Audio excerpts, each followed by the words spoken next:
और एक ही प्रकार का क्वांटिटी में फाउंड नहीं होने के कारण वो आपको सभी का परसेंटेज अलग होगा, और सभी का परसेंटेज अलग होगा तो सभी में प्रोटॉन तो सेम रहेगा, नाइट्रोजन की संख्या क्या होगा, अलग होगा।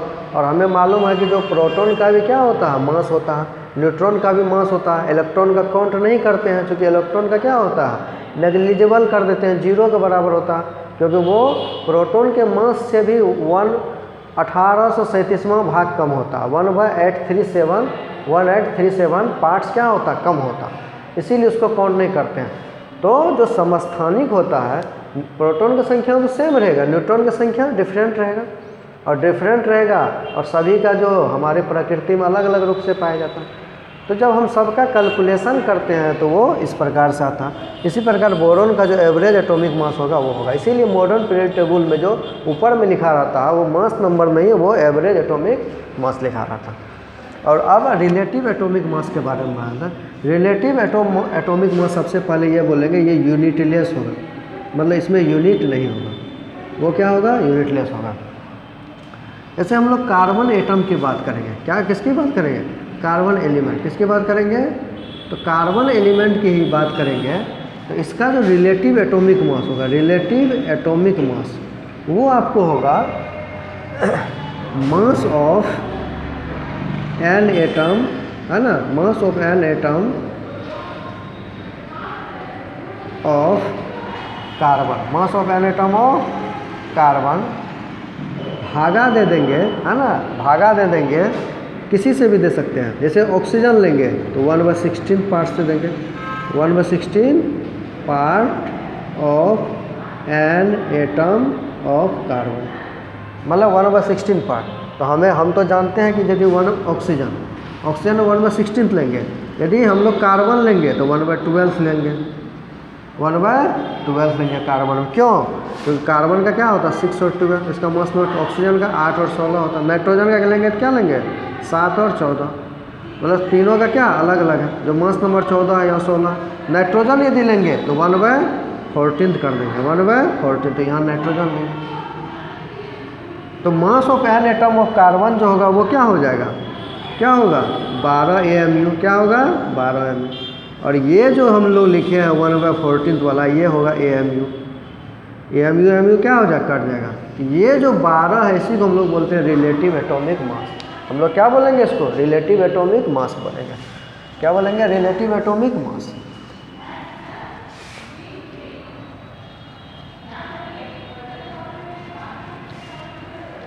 सबसे पहले हमें ये समझना है, ऐसे कि हम लोग मॉल कंसेप्ट में क्या पढ़ते हैं, मॉल कंसेप्ट में हम लोग ये पढ़ते हैं कि जो मॉल है हमारा, है ना, मॉल क्या है, वो संख्या को बताता है ना। एक मॉल जो है, एक मॉल हमारा क्या बता सकता है, जैसे हम लोग बोलते हैं कि 1 दर्जन में कितने आम, 12 आम, है ना, बोलते हैं कि नहीं बोलते हैं।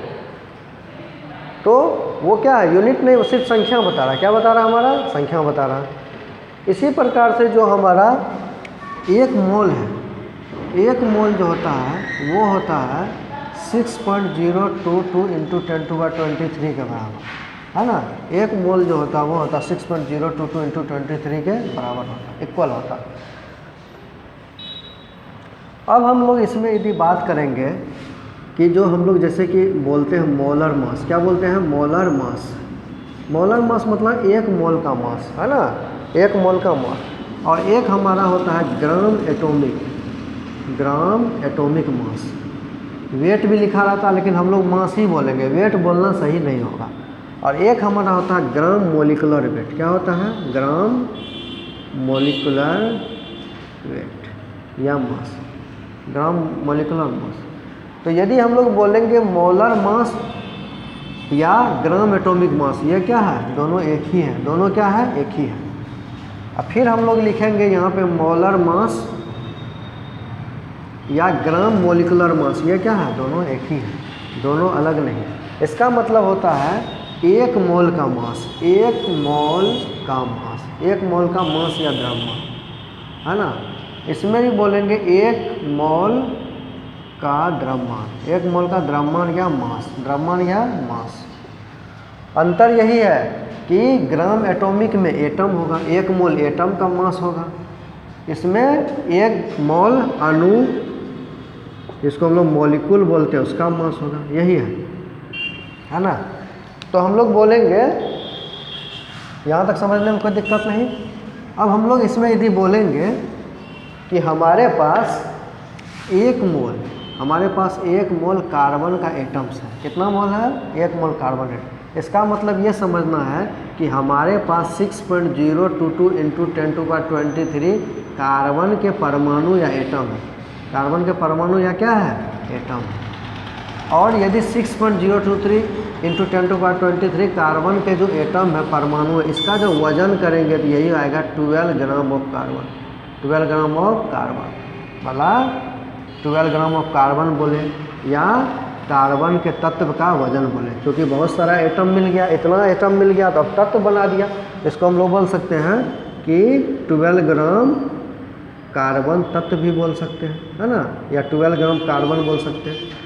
उसी प्रकार यदि हम लोग एग्जाम्पल यदि हम लोग लेंगे कि 1 मोल हमारे पास नाइट्रोजन का एटम्स है। किसका एटम्स है? नाइट्रोजन का एटम्स।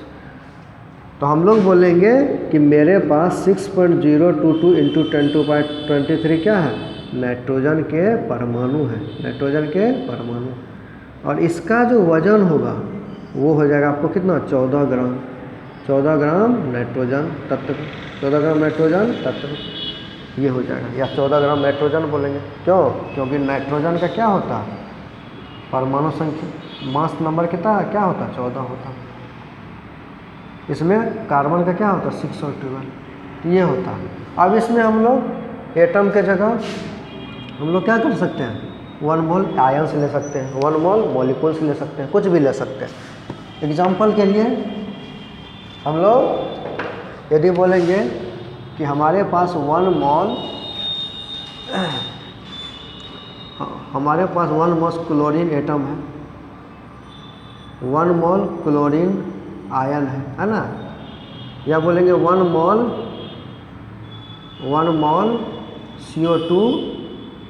CO2 मॉलिक्यूल है। क्या है? CO2 molecule.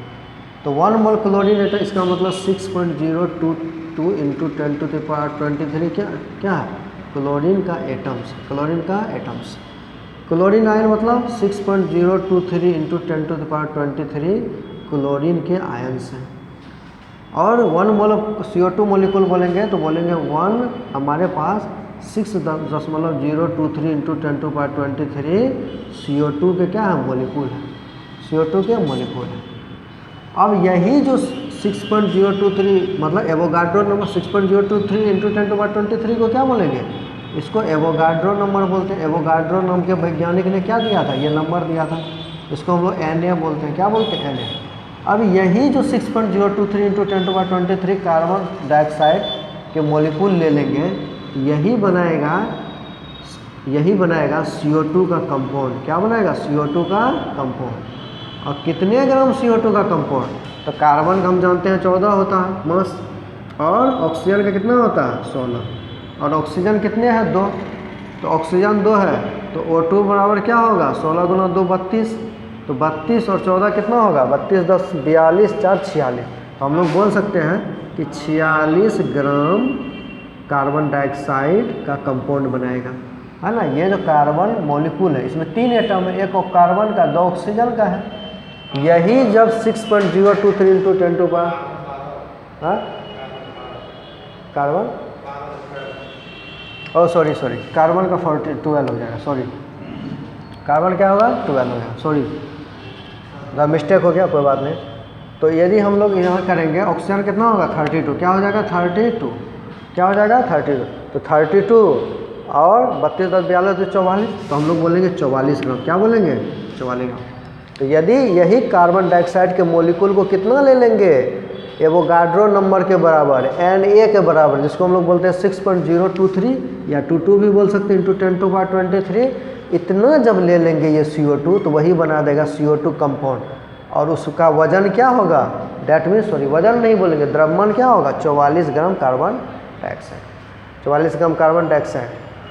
तो ये हमारा जो छोटा छोटा बेसिक कंसेप्ट है, इसके बारे में आज हम लोगों ने ब्रीफ में चर्चा किया।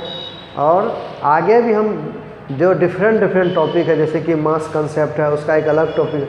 अब जो हमारा जो लेक्चर होगा वो जैसे एक एक टॉपिक को हम लोग लेकर चलेंगे, जैसे कि मोल कंसेप्ट है या स्टेचोकेमिस्ट्री है, और भी जो बहुत सारे जो टॉपिक है जो इम्पोर्टेंट, जो बेसिक से रिलेटेड। अभी हम लोग बेसिक से रिलेटेड टॉपिक पर ही ज़्यादा वीडियोज़ को बनाएंगे, और क्योंकि हमारा जो प्रॉब्लम्स जो आगे आ सकता है वो बेसिक को लेकर ही आ सकता है। जो क्लास 11th है 12th है, जब तक हम लोग बेसिक को क्लियर नहीं करेंगे, और आगे आपको मालूम है जो हमारा बेसिक का जो मेन चैप्टर है वो केमिकल बॉन्डिंग है, एटॉमिक स्ट्रक्चर है और पीरियड टेबल है। इन तीनों को हमें क्लियर करना बहुत ही आवश्यकता है, क्योंकि हम लोग इसी को यदि क्लियर नहीं करेंगे तो आगे हमें कंसेप्ट समझ में नहीं आएगा। तो अब जो हमारा नेक्स्ट जो वीडियो आने वाला है वो मोल कंसेप्ट पर आएगा, और उसको हम बहुत ही बेहतरीन ढंग से बताएंगे, न्यूमेरिकल्स और एग्जाम्पल्स के थ्रू बताएंगे, जिससे आपको आगे किसी भी प्रकार की परेशानी नहीं होगी। तो हमारा जो कोचिंग का नाम है वो इंटरमीडिएट साइंस कोचिंग है, जो फॉरबिसगंज में है, और हमारे यूट्यूब चैनल का नाम है ISC learn science with concept. हमारा मोबाइल नंबर है, आपको किसी भी प्रकार की क्वेरी है तो आप हमें ये दोबारा हमें पूछ सकते हैं। वीडियो अच्छा लगा तो वॉच, लाइक, शेयर और सब्सक्राइब करें, और जिससे हमें मोटिवेशन मिलेगा, ब्लेसिंग मिलेगा। तो थैंक यू सो मच।